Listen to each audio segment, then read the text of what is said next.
Horizon TV, the beacon for the nation.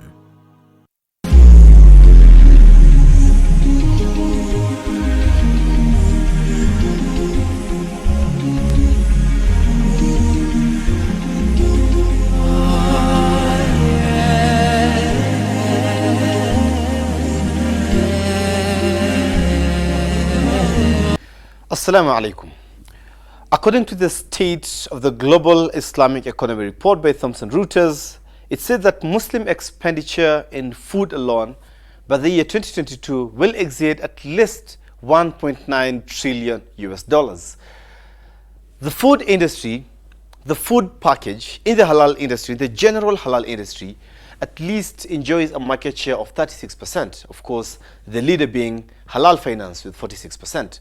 So if the food alone will be exceeding 1.9 trillion US dollars by 2022, and it's currently at 36%, assuming things will just move as they are, where will halal finance be?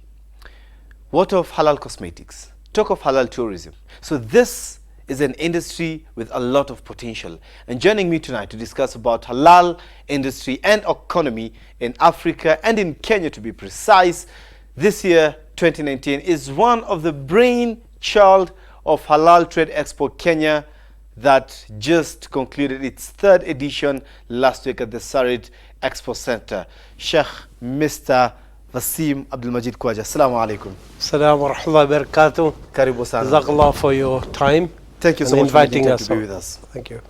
Yes, as clearly said in the introduction, halal finance enjoys a 46% market share. Yet we're still looking at halal dragging its feet, the general halal industry dragging its feet in terms of awareness in this country. Where do you think the problem lies, in your opinion? I believe it is us, the Muslims. The Muslims being the biggest consumers of halal, be it food, be it finance, be it a lot of other things. We have to come together. We have to put our heads together. And we have to prioritize what we want. If we want halal, then we got to get together. We got to come forward and say, look, let's put aside non-halal products, non-halal finance, and let us come together and put ourselves in one basket. That is the halal hub. By saying that, I mean, are you trying to allude that halal is majorly for the Muslims or exclusively for the Muslim community alone? Not at all. Halal, as you know, the statement of halal says true, ethical, and just business. And that is open to everybody, Muslims and non-Muslims. And right now, I think the trend in the US, in Europe, and the Asia, halal is catching up a lot. And I think the non-Muslims are really going into halal finance. They have found the benefits. If you look at the halal banking in Netherlands, if I'm not wrong, is grown beyond limit. That now they're calling for more branches and more different banks to open up. That's in Netherlands, that halal banks and halal finance is enjoying that extreme, extraordinary growth. Right. But come and look at it in Kenya. I mean, we're looking at halal institutions, quote unquote, not sufficing the needs, as putting it as it is, not sufficing the needs, because we're looking at the consumers of halal finance products are actually on the complaining side. I remember moderating an open forum, an open discussion at the Halal Trade Expo Kenya 2019 that you're going to tell us more about that, of course.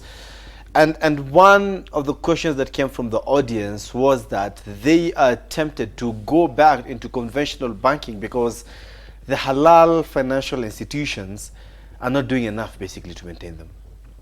I think most important that we have to invest in a lot of seminars. We have to put up some educational forums for the whole community, not only the Muslim, but people who are following the halal industry, the halal finance. We have to come up and explain the benefits. So why would somebody come and say the difference between halal banking and non-halal banking is the same, while the people are talking about the profits there, and we here are talking about sharing. As a matter of fact, people are Yes. even saying that the conventional bankings are far much better than the halal banking systems, because they're saying, for example, look at the Kenya Commercial Bank. I mean, this is a conventional bank, although they have a Sharia window under KCB Sahal banking. But if you look at general, they're looking at least a 12% interest, 12% interest mark. Right. Comparing it to the halal banking system, the profit margins are quite exorbitant, quote unquote, as per the consumers' remarks. I guess we got to believe in one thing. Halal is not cheap. Something that is truthful and that is just and fair should not be cheap. If the conventional banking are talking about halal windows or second window that is halal, I take it in a simple language. When you have a pot of milk, pure milk, and put a drop of lemon, what does happen? Does it make it halal? No, it spoils the whole milk. It spoils the whole milk. So how can conventional banking, or we as consumers, believe that the conventional bankings are giving you halal products? Would you then, is this you saying that the windows in the conventional bankings are not fully Sharia compliant? Definitely. And that we should avoid them? Definitely. I would strongly say that we should, because they cannot, you got to look at the core business. What is their core business? The conventional banking role. Their core business is interest. And when you come to the core business being interest, you cannot make a window that is called halal. Going by the same argument, the mother of all banking then is central bank. Yes. Even this halal banking systems, for example, in our scenario in Kenya, we have the First Community Bank and we have the Gulf African Bank, and we had the Chess Bank that had some halal finance system. The mother of all banks is central bank. So do these banks have a halal section within central bank that they do their banking with, or they just take their money to central bank, which we all know that central bank follows the conventional system? Right. All the halal compliant banks, fully halal, like the First Community Bank and the Gulf African Bank, they will definitely tell you they're not 100% halal. Number one, they're governed by the laws of the central bank, and the central bank will have a section of halal, I'm sure, from what I've learned through, but it is definitely not halal. 100%. So, not 100% halal. So they have to follow the set rules of the central bank. So, but if you are immersed in a non-halal bank, if you are deep inside interest, why don't you put a step forward, come out of it, and go to these banks which are offering you maybe 60, 80% halal? So try and get out. If you try and get out, I'm sure we are going to improve our halal industry. 12 years. Yes. I mean, 12 years 12 years. since halal industry, halal financial structures Yes. started developing in this nation, and you still say that we are not yet 100% halal. In your own opinion, when do you think we are going to be 100% halal? I'm not very sure about, because we are governed by the government. We are governed by the central bank.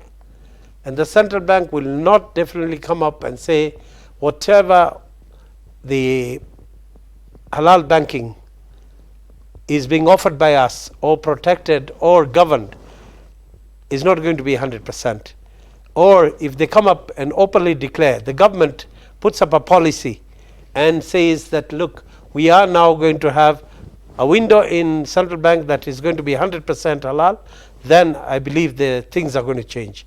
But it's all on the government. Thank you. To take that step. Third year since you had the Halal Trade Expo Kenya. I mean, you can see the smiles. I mean, when you just mentioned that. This is the third year. You just concluded the third edition of Halal Trade Expo Kenya.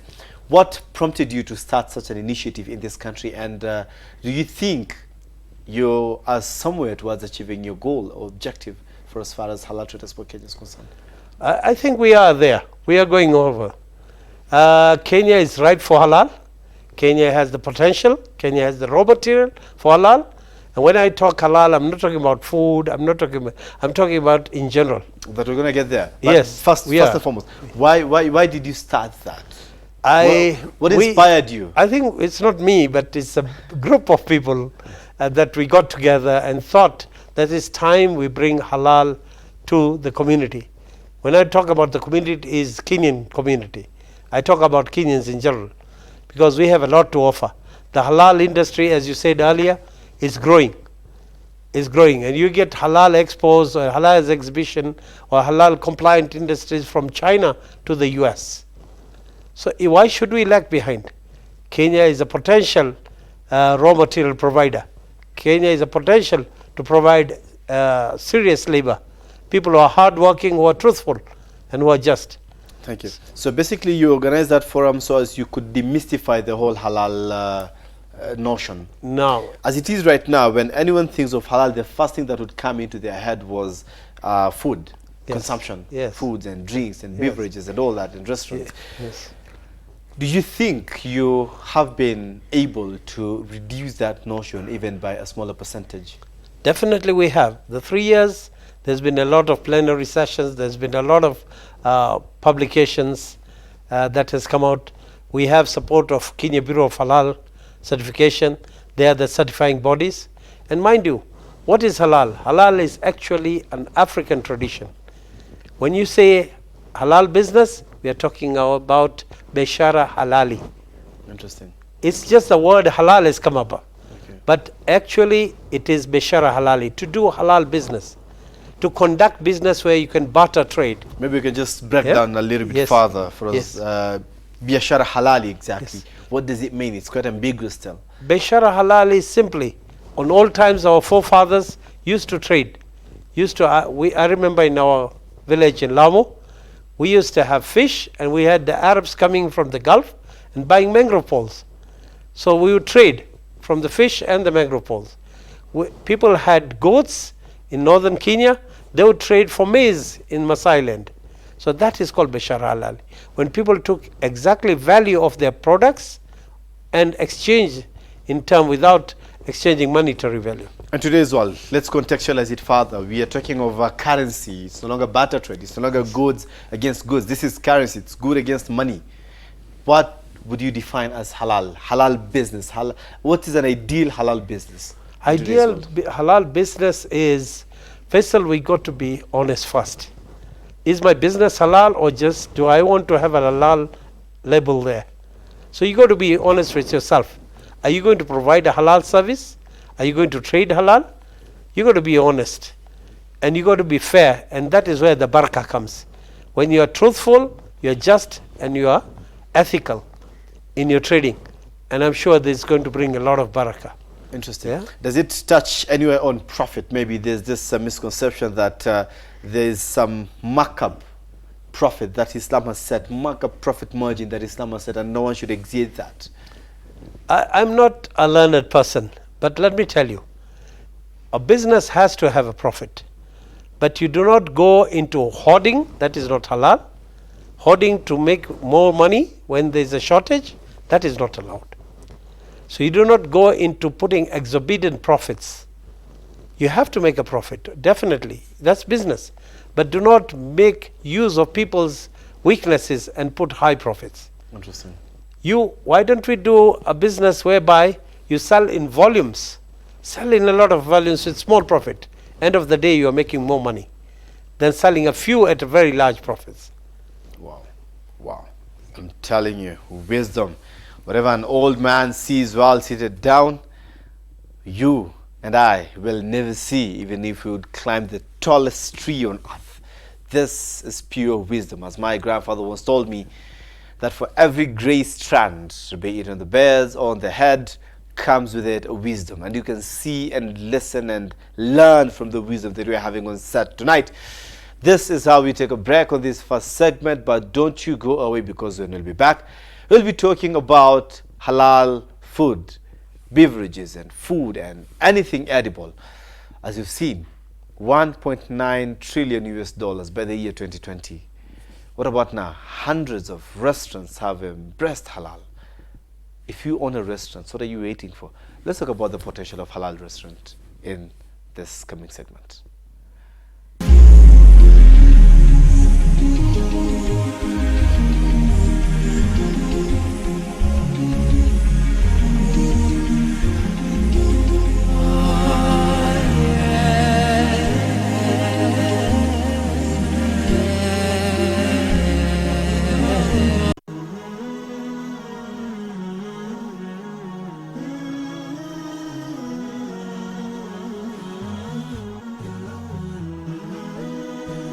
Horizon TV, the beacon for the nation.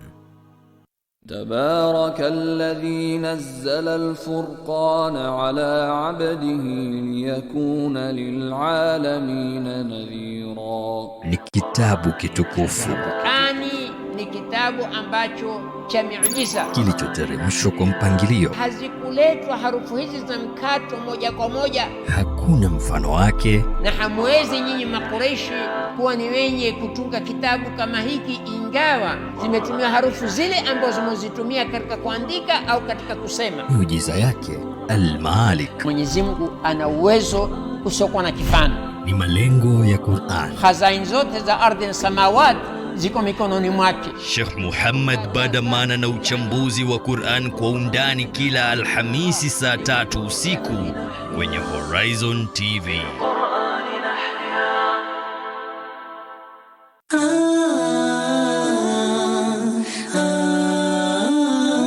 Ibn Taymiyyah rahimahullah said the believers encourage people to reconcile relations with those who have cut them off.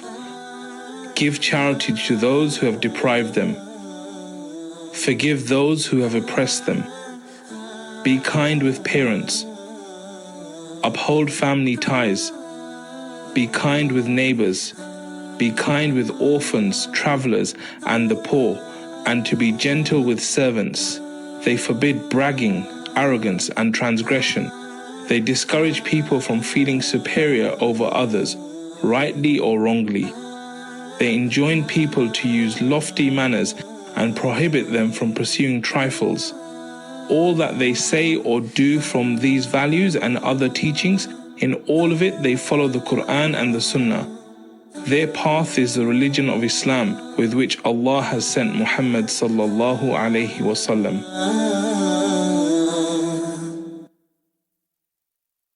Wake up to exciting mornings every day.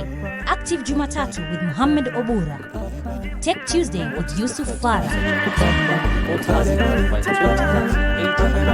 Wednesday, the special edition Business Chat with Ibtisam Jamal. All about your health on Healthy Thursdays with Mariam Mwacharo. Aisha Khan with thorny pertinent issues every Friday on the Round Table. Fresh discussions, direct probe in Sobah Show only on Horizon TV.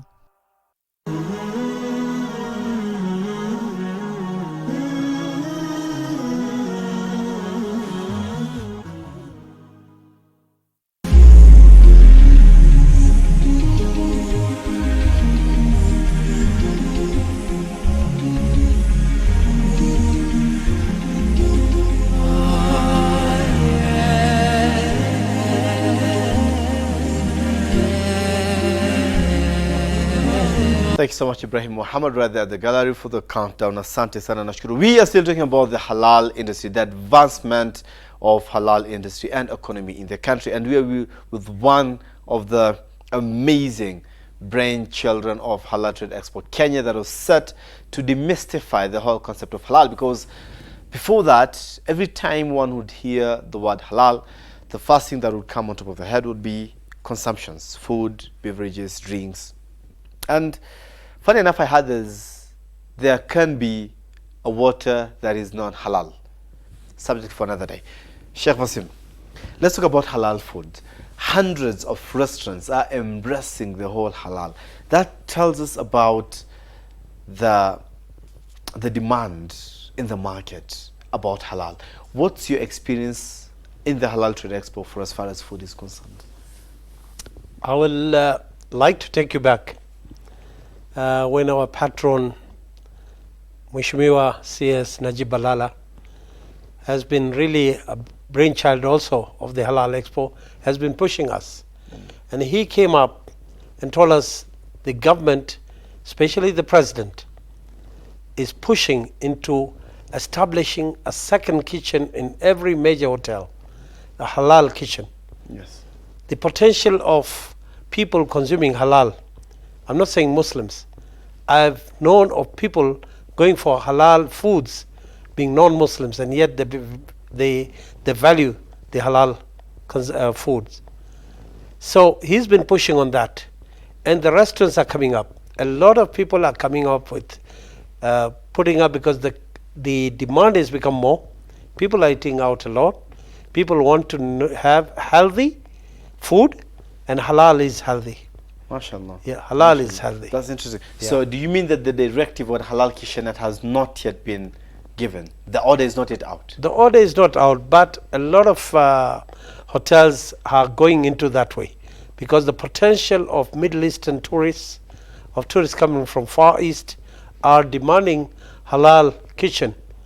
So that's why a lot of hotels, and I will mention a few establishments like the Aga Khan Hospital, the University Hospital, is now fully halal compliant. If I'm not wrong, the Kenya Bureau of Halal certification has already certified them, if I'm not wrong. MashaAllah. So there's a lot of change into the whole food industry.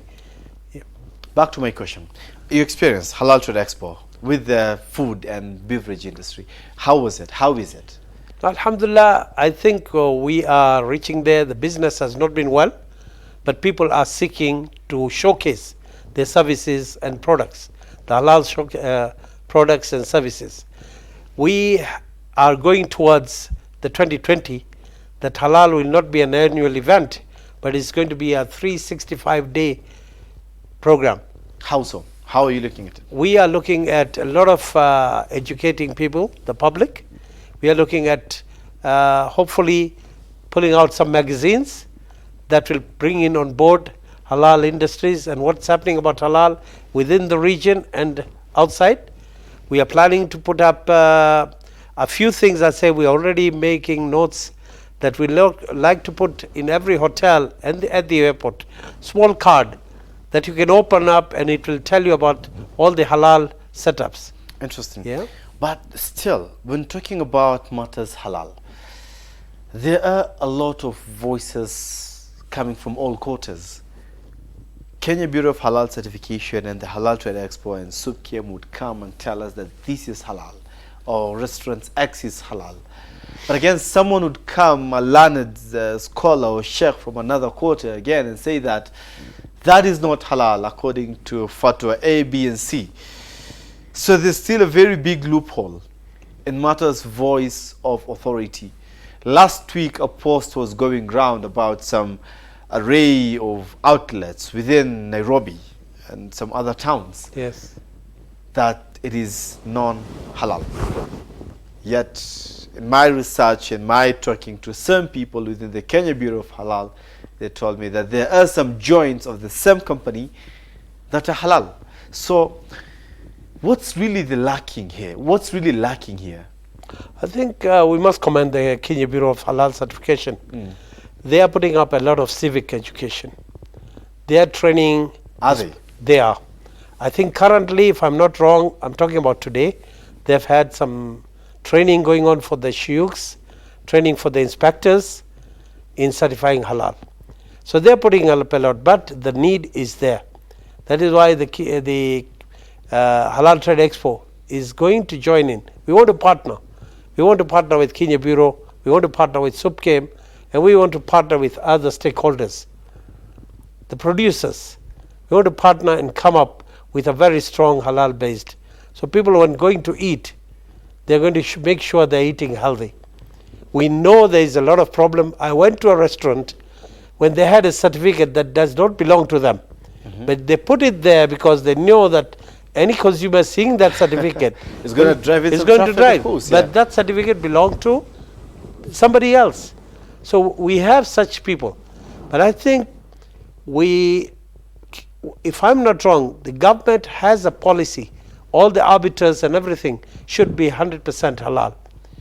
But people, yes, that's given. there. The policy that's a there. policy. Yes, that's there. It's already there. existing. Yes. But still, nonetheless, I mean, we are still having voices from a lot of quarters. Yes. Regarding this issue of halal. So is it that we are lacking a voice of authority for as far as halal is concerned, or it's the voice of authority that's not being obeyed? Both. Voice of authority that is not being obeyed. I think also that we need to emphasize, we need to push our government that they should accept halal being a major player in the local industry. They haven't. That's why they have to some extent. Yes. We are getting a lot of orders from the Middle Eastern countries and others for halal supplies of food chain. And it's really developing, it's coming up because we have the raw material.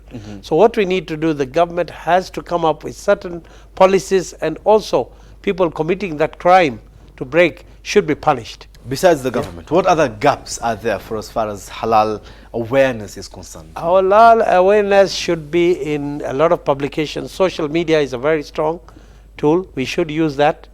And that is why I'm saying the Halal Trade Expo is coming up with this. It's going to establish a full-time office. But you have the page, Halal Nairobi? We have Halal Nairobi, we have Halal Safaris for tourism, we have Halal Bazaar. We have a lot of people coming up. So the awareness is growing. And all these groups are doing a recommendable job. But still the message is not reaching down to the masses. That's one thing they're complaining. But the message is not reaching down to the masses, the exact correct message that this is halal, this is not halal, this is acceptable, this is not acceptable. Plus, I would say, Faisal, people are also confusing some of the consumers. When somebody decides that he doesn't like this product, he puts up in social media and says, this is not halal. I believe that these fatwas should not be thrown out. So they're personalizing they're issues. personalizing issues okay. also. Okay, interesting. Yeah. Now, before we move into the halal, to the challenge of halal industry, as the core team member of Halal Trade Expo, what are some of the what's the future? Before talk about the future, what are the challenges that you faced in organizing the Halal Trade Expo for the past 3 years? Biggest challenge we have been having is to bring on board halal exhibitors. Biggest challenge we have had is to sensitize. We have sensitized a lot, but to make people aware that halal is a major player, not only around the world but in Kenya. Is it that they're not seeing the value of halal? This is it. People, like I said, halal, Faisal, is not cheap. You got to pay the price when you want something clean and fair and healthy. You see, anything that is harmful, if today we hear a lot of products coming into the country, foodstuff, that is really harmful, then we should be careful. Why should we consume it? That is not halal. So people should understand the value of halal. People should take it seriously, and I think we got to have more people to give civic education. We got to invite people who are expertise in halal food. Have we sold the value of halal commercially well to these exhibitors, convincingly enough to these exhibitors? I believe we have, because if we didn't, then we would not have repeat exhibitors. We are getting more this year. We thank, towards the end of the show, we had participants from Egypt, Malaysia, and we had some from Jordan who would like to partner with us next year to come up with an international standard. To bring in their international exhibitors. So Halal 2020 is going to be international. Is going to be international, inshallah. Inshallah, we will be. Wow. Yeah. Yes, you've already preempted my next question. Yes. What's the future of Halal Trade Expo? The future of Halal... Halal Trade Expo first. Halal Trade Expo. I would request and I would beg a lot of young people to come in. Young people can move faster than us. Young people are more educated in research. Young people are more into social media, and that marketing is very important. That's sensitizing, giving the public the information. What is halal? The halal is not a Muslim thing. Halal is a thing of everyone across the board who are seeking fair and healthful in terms of food, in terms of cosmetics, in terms of tourism. If you are planning to take your family out, you'd like to go to a place where it is safe. Kenya is a safe haven. MashaAllah. Yeah, so the growth is there. We need to come up. The young people need to come forward. Yes, interesting. Let's talk of challenges of the halal industry as a whole, as an industry on its own. We're having full embracement by the community. The Muslim community has not yet been at the stage where they are fully embracing the whole halal concept. Why do you think that's the case? Is it because halal is expensive, as you're trying to say, and the biggest market share are not in the stage where they can afford that? Or is it because, quote unquote, civilization, quote unquote, westernization, and they're looking at, quote unquote, fancy and flashy lifestyles that may not necessarily be halal? Why do you think the Muslim community has not yet fully embraced the whole halal concept? It's unfortunate. It's unfortunate because we take everything for granted. We think that everything we consume is halal, and we are really being misled. The Muslim community, unlike, or I may say, if you look at the Kenya Bureau of Standards, majority of their halal compliant industries are non-Muslims. The non-Muslims have valued halal in terms of certifying, in terms of export market, and they know the growth. Yes. For us, we believe that it is there with us. Why should we pay for it? It's what is it, God-given? So we accept halal as is. No, I believe that we have to educate our youths, our children, make them understand the ingredients and everything, whether it is food and cosmetics and other things. So Muslim community have to really be sensitized in local masjids, have to be sensitized through media and other things. But the sheikhs, the shuyukhs are doing that, but still the community is not at that stage where I can see that, or we can see that they've fully embraced halal. That's what I'm saying. Why do you think that's the case? Is it because, quote unquote, westernization, quote unquote, flashy lifestyle, attractive lifestyle that not necessarily be halal? Why do you think that's the case? Why do you think they have not yet fully embraced the halal concept? We have to get the industries to rebrand their products. We have to get the industry to make more colorful, like you said, flashy products.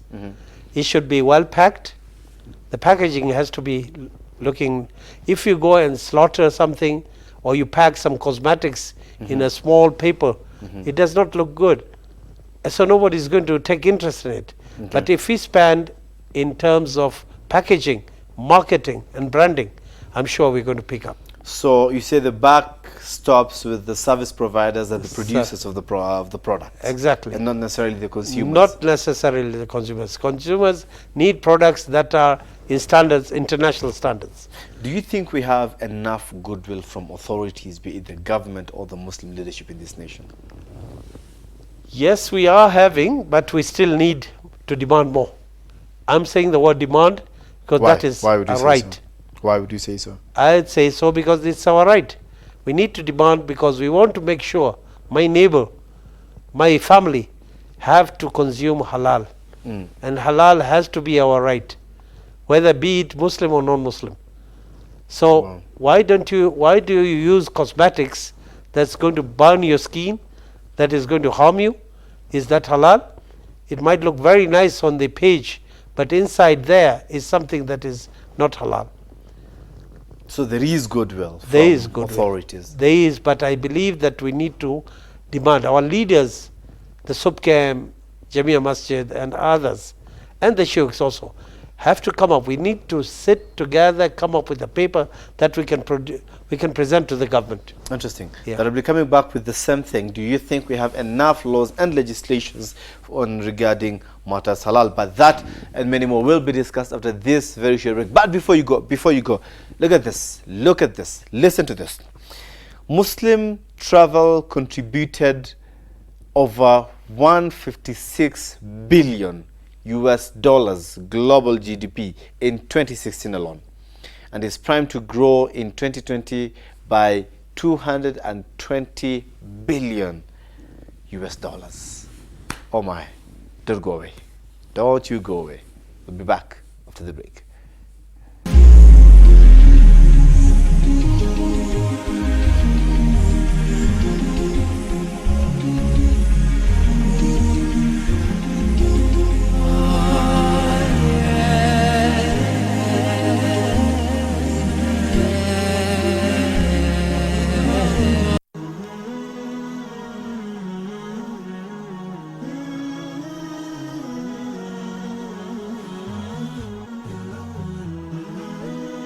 Horizon TV, the beacon for the nation.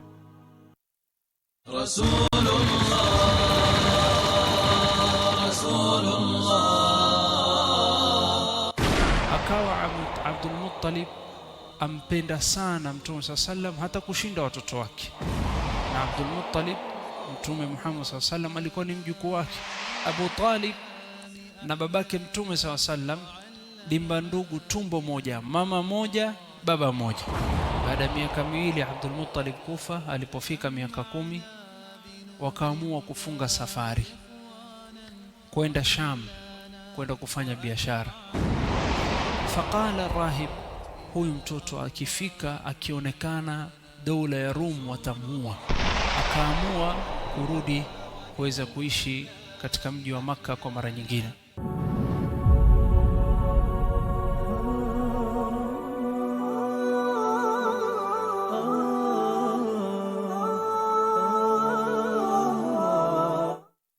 Are you finding difficulty to find us on Azam decoders? Rescan your Azam decoders and find us on channel 008. Horizon TV, the beacon for the nation. Abu Najma with kids. We learn Quran. We learn Quran. We learn Quran. We learn Quran. We learn Hadith. We learn Hadith. We learn Hadith. We learn Hadith. We learn the duas. We learn the duas. We learn the duas. We learn the duas.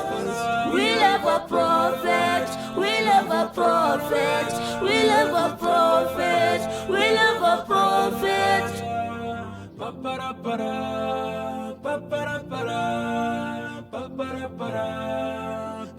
Abu Najma with kids. Abu Najma with kids. We learn Quran.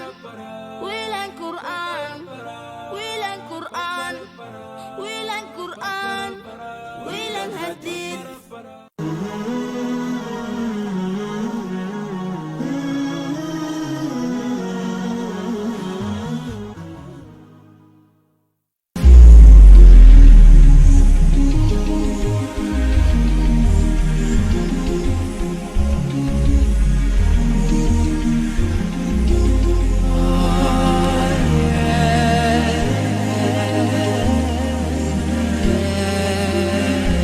Assalamu alaikum wa rahmatullahi wa barakatuh, and welcome back to the third and unfortunately the last segment of the live Real Talk. We've been talking about the advancement of halal industry and economy in this country and Africa in general, and at points we've been dropping in some global facts, what's been happening globally for as far as halal is concerned. And we were talking about legislation. Sheikh Vaseem here said that there is goodwill from our leaders, there is goodwill from the authorities in promoting halal. And I asked a question, do we have enough legislations as it is for the halal industry? Sheikh Vaseem, do we? I don't think we have enough. Do we even have any? We have very little, which has been there long back.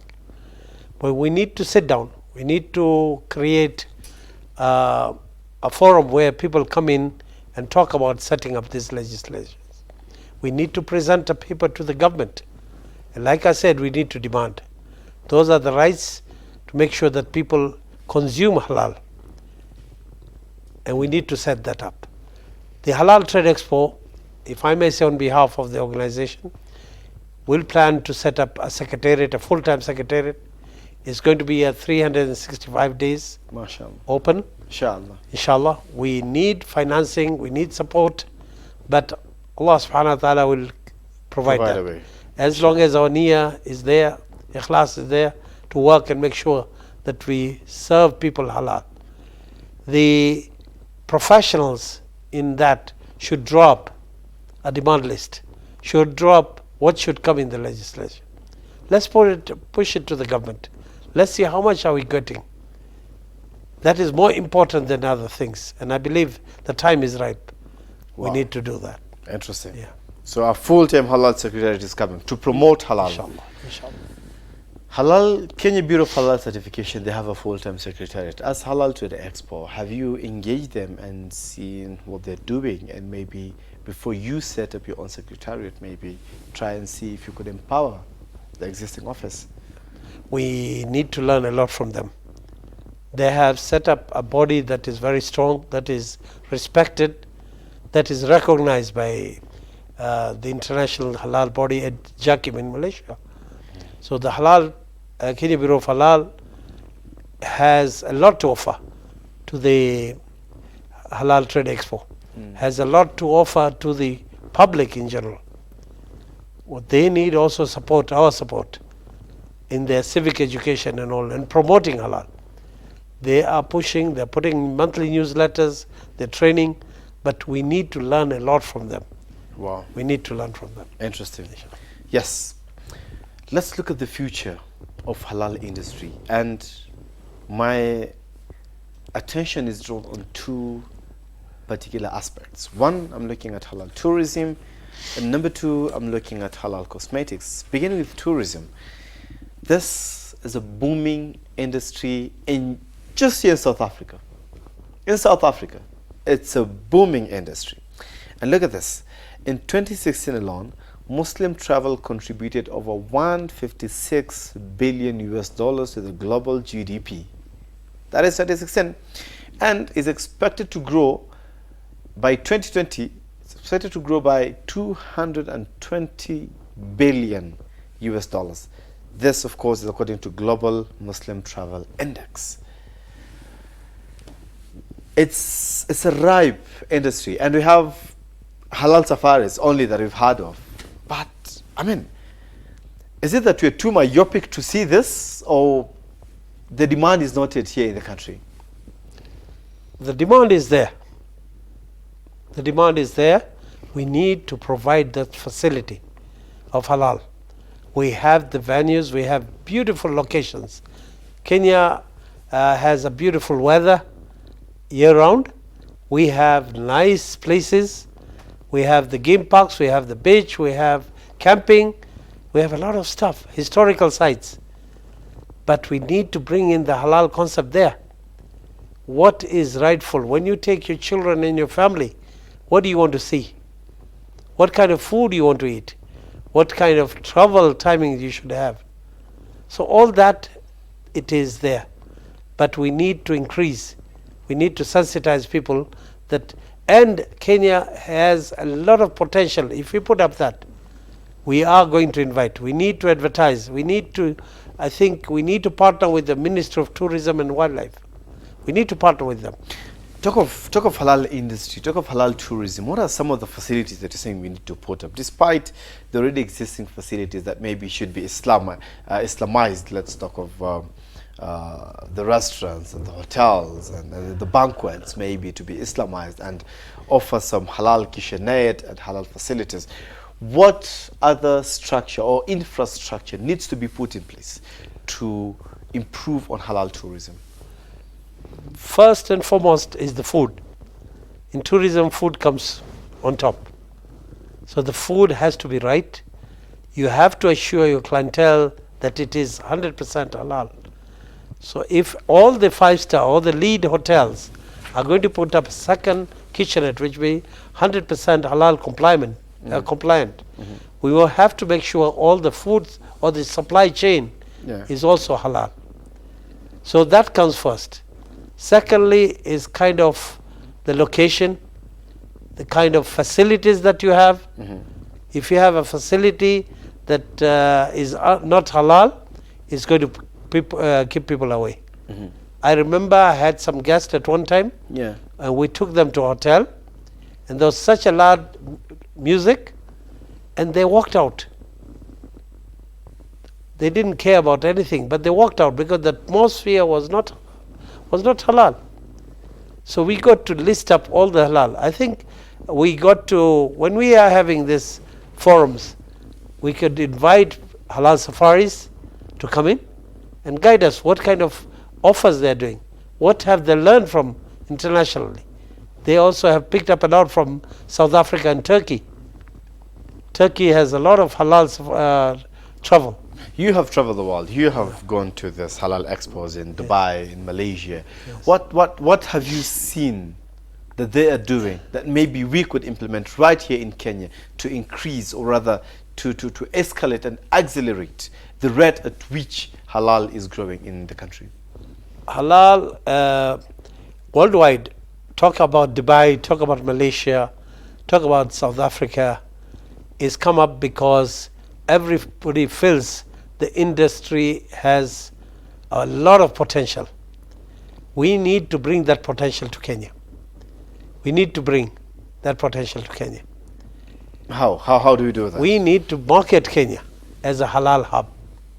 That is where us as the stakeholders and the government has to jointly work and market Kenya as the halal hub. Wow. We have the raw materials, we have the venues, we have beautiful hotels and locations. So why don't we jointly market? Why don't we market in real sense that this is the halal hub? And Kenya has that potential. Interesting. Yeah. Wow, lovely. Sheikh Vaseem, maybe your last words as we are winding up, your parting shot. I mean, it's been amazing. It's sad to ask you to give us your parting shot at this point. I would take halal as my priority in life. And if when everybody looks at everything they consume, the practice should be halal, we are going to have a lot of change. And the change has to start with us. Thank you. What should be the motivation that should push us towards getting, or rather embracing that halal 100%? What should be that motivation? Our motivation should be our next door neighbor. Our motivation should be our children. Our motivation should be our families and friends. Are they consuming? Do we educate them enough? And that should be our motivation. We got to increase that. Wow. Amazing. Thank you so much, Sheikh Vaseem. Thank you so much. Thank you for inviting me. Thank you so much. Thank you for that.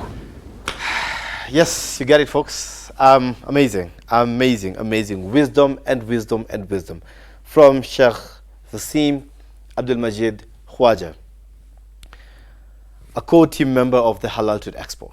Now, as it is our tradition, every Friday we have to get our ticket to the slumberland, because this is the time, maybe in an hour's time or two, you might be hitting the bed, you might be heading to the slumberland. So what's your ticket tonight? We all yearn to succeed, despite the fact that success might mean different thing to us. To some, success might mean having a beautiful family. To some, success might mean having that amazing big enterprise that's generating millions and millions and eventually billions and trillions. To some, success may mean some achievement in their career. Maybe those in the legal department might want to get to the helm of it, maybe to be the Chief Justice of this country at some point. So basically, success has different interpretations. Nonetheless, what is the key to success? Again, everyone has its own definition. Everyone has its own thing that might determine success according to him. But generally, the key to success is to focus on goals, not on obstacles. Focus on your goals, not on the obstacles. Remember, whatever you focus on grows. Life can be everything, but not easy. It can be sweet, it can be amazing, but it's not easy. It's not easy. Whatever you focus on grows. You might be having 100 of things going on inside your mind right now. You can be having thousands of things going on in your life right now. But whatever that thing that you'll be focusing on grows. So the key to success is to focus on your goals and not your obstacles. Whatever is happening, whatever challenges you might be facing, they are just challenges. And always remember, even the worst day, at the end of it all, is just 24 hours. No more than that. So the key to success is to focus on your goals and not your obstacles. And always remember, whatever you focus on grows. I've been your host, Faisal Kassim, and this has been the Live Real Talk. See you next week, same place, same time, as we'll be addressing another issue with another guest right here on Horizon TV. Assalamu alaikum wa rahmatullahi wa barakatuh. Thank you so much. Assalamu alaikum wa rahmatullahi wa barakatuh. Shukran. Thank you so much. Asante sana.